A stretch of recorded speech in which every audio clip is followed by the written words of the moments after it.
চলুন আজকে একসাথে তাড়াতাড়ি করে ম্যাগি বানিয়ে ফেলি। নমস্কার, আমার নাম সুচরিতা। বাজারে তো অনেক ধরনের ইনস্ট্যান্ট নুডলস এসে গেছে পছন্দ মতো স্বাদের, কিন্তু আমার মতে ম্যাগির জায়গাটা কেউ নিতে পেরেছে বলে।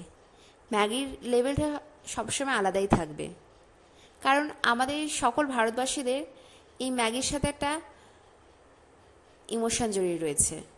ছোটোবেলাকার কিছু মিষ্টি মিষ্টি মুহূর্ত আছে জড়িয়ে।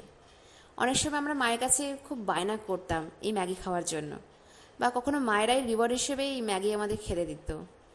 আজও কেউ যদি এক বাটি ম্যাগি খেতে দেয়, অটোমেটিক্যালি মুখে হাসি চলে আসে। আজকে আমি চিকেন ম্যাগি বানিয়েছি, স্যুপ স্যুপ করে হাফ বয়েল ডিম সেদ্ধর সাথে। আমি ম্যাগি ঠিক এইভাবে খেতেই পছন্দ করি। প্রথমে ম্যাগির স্যুপটা খাই, তারপরে ডিম সেদ্ধ একটু ভেঙে নিই আর একটু ম্যাগি নুডলস দিয়ে একসাথে মুখে পুরে নিই। উফ, একটা অদ্ভুত অনুভূতি, যাকে বলে সুস্বাদু লাগে। আমার ম্যাগি খেতে এইভাবে পছন্দ হয়। আপনাদের কীভাবে ম্যাগি খেতে পছন্দ হয় অবশ্যই কমেন্টে জানাবেন।